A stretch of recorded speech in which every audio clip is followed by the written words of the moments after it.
On our honeymoon, she whispered, my ex would have gotten me the suite. I smiled and said, let me fix that.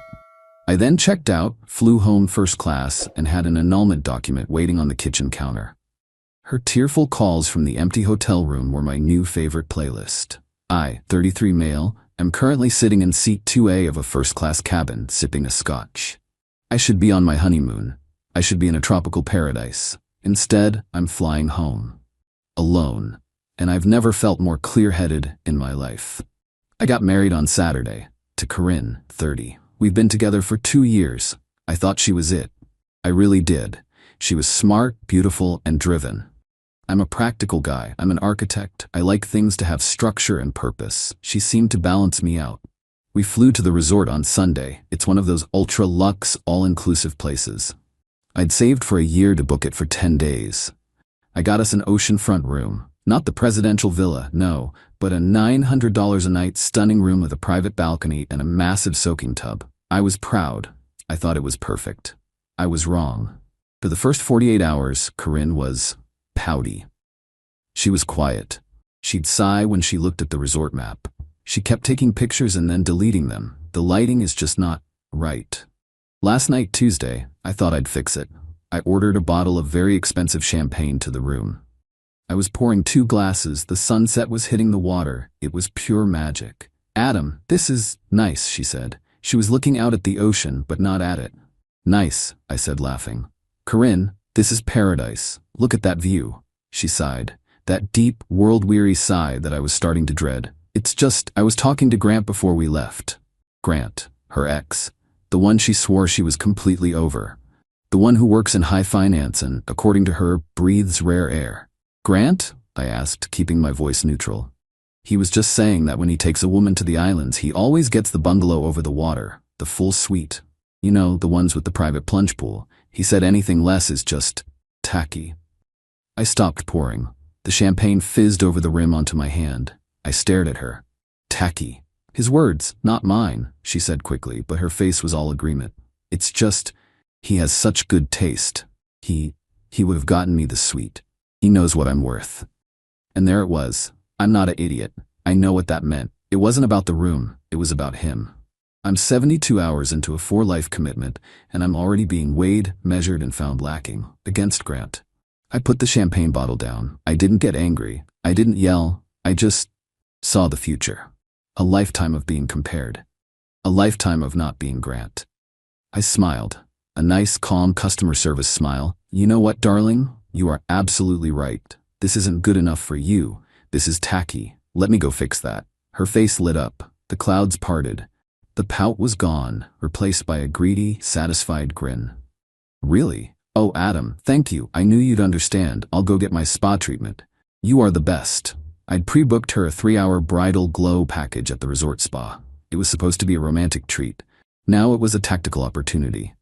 You do that, I said, kissing her cheek. Enjoy. I'll handle everything. She practically skipped out the door. I waited until she was gone. Then I got to work. The spa, I called the spa. Hi, I'd like to add the ultimate indulgence package to my wife Corinne's appointment. The 4-hour one?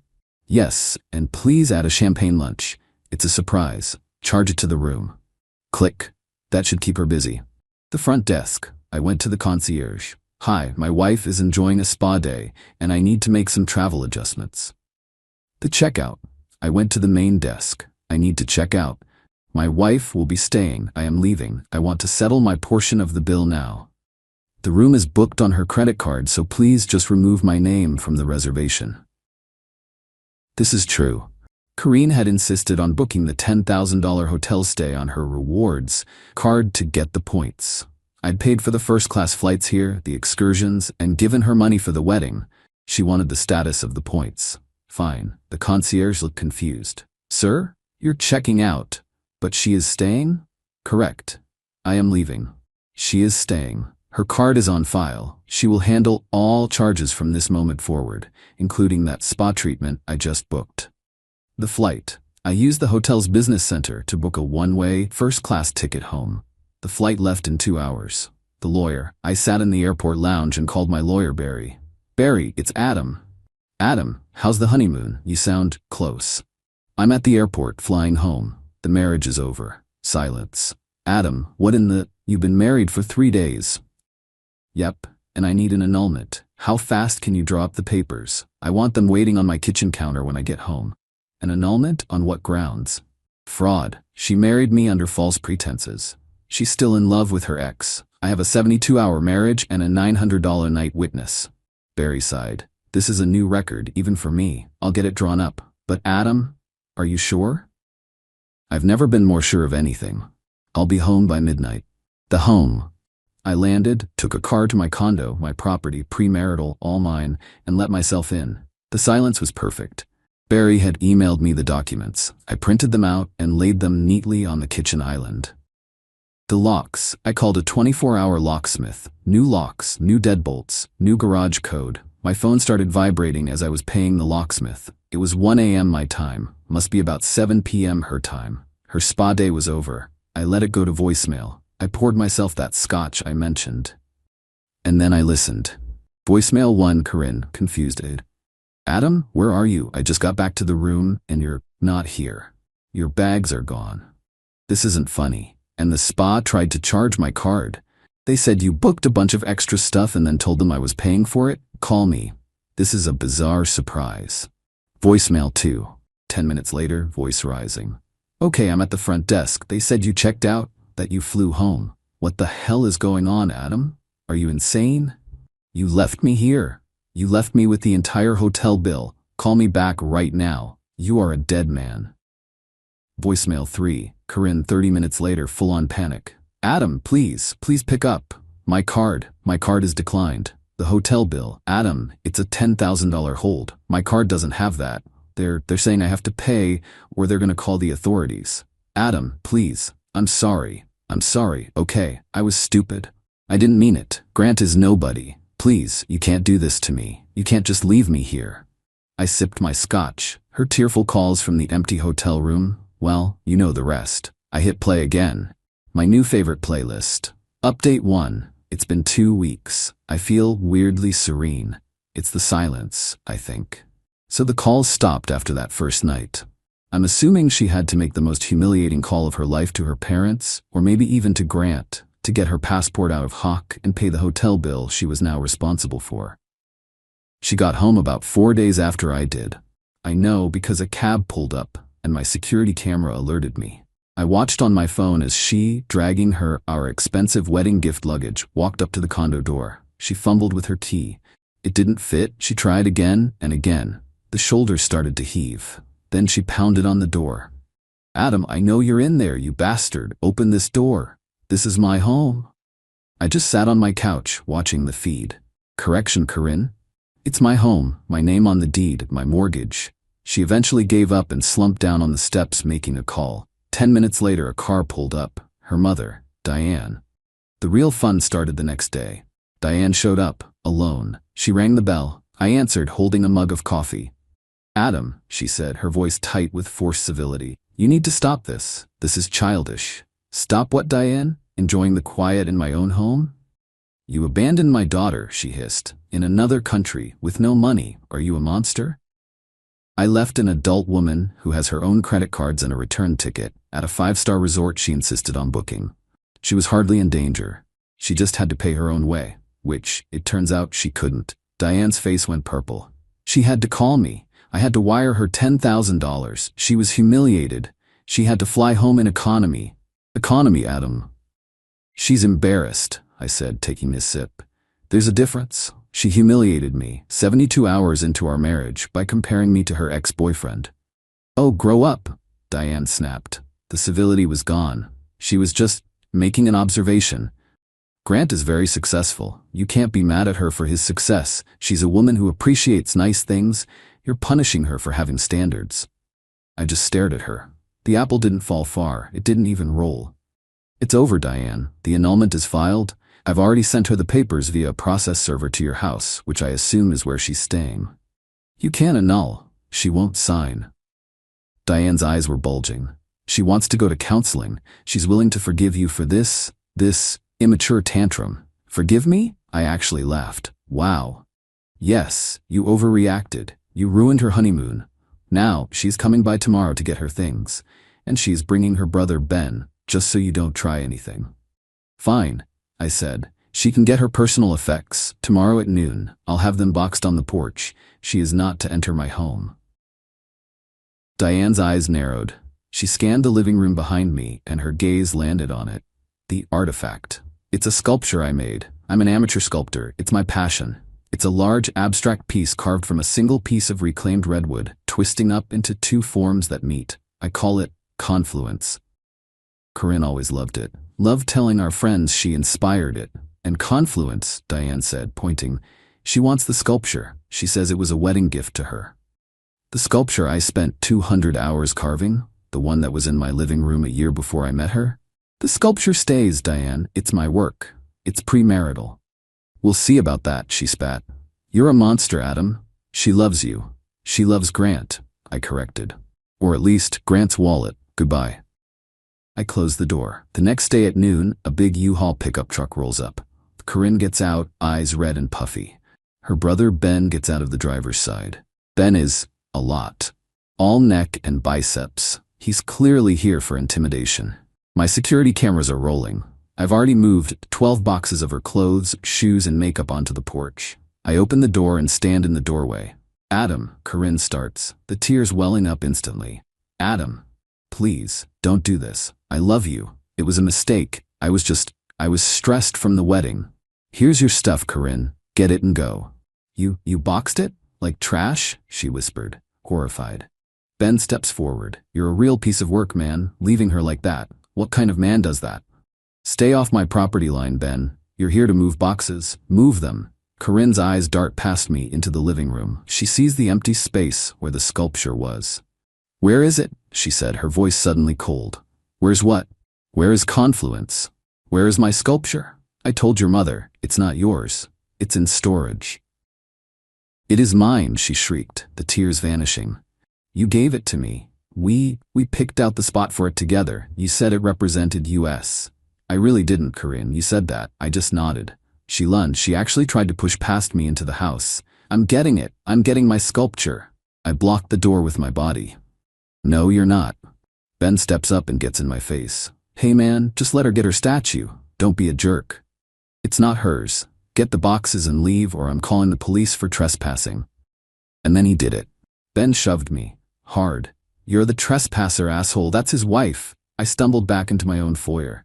Big mistake. I pulled out my phone and dialed 911. Loudly, hello, I need police to my address immediately.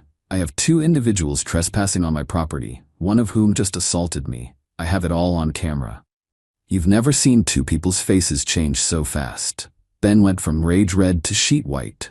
Corinne just froze. You're calling the cops? On me, she stammered. The cops showed up in 5 minutes. This is a quiet neighborhood. The classic, what's going on here conversation. Corinne immediately starts crying. Officer, he's my husband. We just got married. He locked me out of my home. He's abusive, and he stole my art. He's trying to sell my sculpture. The cop, a woman who looked like she'd seen it all, turned to me. Sir, you're home? Officer, I said, calm as possible. This is my premarital property. Here is the deed, in my name only, dated 2019. I handed it to her. We were married 10 days ago. I filed for an annulment based on fraud after an incident on our honeymoon. Here's the case filing. I handed her that too. Miss Corinne's last name is here to pick up her personal belongings, which I boxed for her. She and her brother then tried to force their way into my home to take a valuable piece of my personal property, and he, I pointed at Ben, assaulted me in my doorway. I have it on video. The cop's expression didn't change, but her partner's did. He looked at Ben. Ma'am, the first cop said to Corinne, do you have any proof this sculpture is yours? A receipt? A bill of sale? A text message saying I give you this sculpture? No, Corinne cried. It was a symbol of our love. He made it for me. Sir, the cop said to me, did you make it for her? No, ma'am. I'm an artist. I made that piece in 2018, a full year before I met her. It's part of my portfolio. It has never been hers. The cop sighed, handing me back my papers. Ma'am, this is a civil matter. You need to take it up with your divorce lawyer. You cannot force your way into his home. Take your boxes and go. Sir, do you want to press charges on the shove? I looked at Ben, who looked like he was about to be sick. No, I just want them gone, off my property. They loaded the boxes in silence. As they were about to drive off, Corinne rolled down the window, her face a mask of pure, reptilian hatred. You won't get away with this, Adam. I will see you in court. I will get that sculpture. It's mine, you bastard. It's mine. I just went inside and locked my new deadbolt. My hands were shaking. Not from fear, but from the adrenaline. The sheer, bottomless audacity. I'd just been married to a person who would try to steal from me, lie to police, and use her family as muscle. My lawyer Barry is going to have fun with this. Final update, it's been 3 months. The war is over, and I won. It wasn't even a war in the end, it was a joke. The annulment was of course contested. Corinne got a lawyer, a real shark from a downtown firm, the kind that advertises "get what you deserve" on billboards. They argued the annulment was invalid, that it was a valid marriage, and that she, Corinne, was entitled to a full messy divorce. Why? They were trying to claim spousal support for a 72-hour marriage. They were claiming emotional distress, and that I was financially abusive for leaving her to pay her own $10,000 hotel bill, LOL. This is the part I was warned about, the immediate woman as victim card. They claimed I abandoned her and put her in physical danger. My lawyer Barry just methodically shut it down. Barry, was she in danger at the 5-star resort or at the airport motel her mother paid for? My client was destitute. He is a cruel, controlling man. Judge over Zoom, looking bored. Counselor, this marriage lasted 3 days. What assets could there possibly be to divide? And then Corinne's lawyer played her big card. Your Honor, there is a significant marital asset, a sculpture titled Confluence. My client's emotional attachment to this piece is immense, as it was a gift from the defendant. He is now withholding it out of spite. We have had the piece appraised, Your Honor, based on photos and the defendant's own artistic portfolio. Our expert values it at $25,000.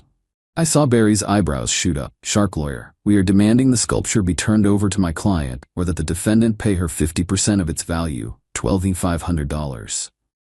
This was it. The big shakedown. This was her real revenge. Not just to get the sculpture, but to extort me for it. The judge looked at Barry. Mr. Hayes' lawyer, your response to the $25,000 sculpture? Barry looked at me. I'd prepped him. I just nodded. Barry, Your Honor, we dispute the claim that this was a gift, but we do not dispute the appraisal. Corinne smirked, a full, triumphant gotcha smirk. In fact, we have the piece right here. We'd like to present it. I brought it in. We were at a neutral mediation office for this. I set Confluence on the table. It's about 3 feet tall. Corinne's lawyer looked thrilled. Their expert, a smarmy guy from a local gallery, was with them. Yes, the expert said. That's it. Redwood, beautiful lines. My $25,000 valuation stands. It's a significant work. And you're sure, Barry asked, that this is a single, valuable piece of redwood? Absolutely, said the expert. The artistry is in the form. Great, I said, and I reached up and with a firm twist I pulled the central sculpture part right out of the wooden base. The sculpture, the part Corinne was obsessed with, was a rock, a lumpy, painted rock. Corinne's face just broke. What? What is that? You don't remember? I asked, holding it up. This is the artifact. This is the $40 tourist souvenir we bought at that street market a month before the wedding. The volcanic lovestone. You insisted it was our good luck charm. You said, and I quote, it has amazing energy. I looked at the smarmy expert. The base is just some driftwood I found on the beach. I stained it and stuck this $40 rock in it because Corinne thought it was ugly on its own. You just appraised a $40 rock and some beach trash at $25,000. The expert went pale. Corinne's lawyer was sputtering. But the value, the artistry. What artistry? I said. I literally just jammed a rock into a piece of wood. The art was the story you told yourselves. Barry took over, his voice dripping with false sympathy. So, Your Honor, it seems we have a few corrections. First, the marriage is clearly fraudulent. My client entered it in good faith. Miss Corinne's last name entered it while still, by her own admission, measuring him against her ex. Second, her claim of emotional distress is mitigated by the fact that she attempted to force entry into my client's home and with her brother assaulted him, all of which is on video. Third, her entire financial claim is based on this. He tapped the $40 rock, a fraudulent appraisal of a souvenir. She didn't want the art. She wanted the money. The judge was furious. Not at me. The annulment was granted, instantly. He ruled the marriage was void, entered into under fraudulent pretenses. Because it's an annulment, it legally never happened. There is no marital property, no spousal support. The sculpture, the rock, all of it is 100% mine, as it was before the marriage. And the final blow. The judge looked at Corinne and her lawyer. Miss Corinne's last name, you have contested a perfectly valid annulment. You have made false claims. You have brought a fraudulent expert into this proceeding to attempt to extort money from Mr. Hayes. You have wasted everyone's time. He banged his gavel.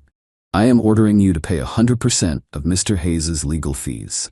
Corinne made a sound I've never heard before. A sort of strangled goose. Her lawyer was trying to object, but the judge just cut him off. You're lucky I'm not sanctioning you for this $25,000 rock nonsense. Get out of my courtroom. So Corinne left our 72-hour marriage with her 12 boxes of clothes, the $10,000 hotel bill she put on her mom's card, her own lawyer's bill, my lawyer's bill, which was substantial. I got home. I looked at the sculpture, I pulled the stupid $40 rock out of it and threw it in the trash. The driftwood base actually looks better without it. I got one last text from Diane, of course. You are a devil. You've ruined her. She is in debt. You've financially destroyed her. I just sent one reply. Grant would have paid the legal fees. Then I blocked her. I blocked all of them. I'm not happy. I'm not sad. I'm just out. I lost the wedding money. I lost the honeymoon. But I saved my life. And that's a hell of a lot more valuable than a sweet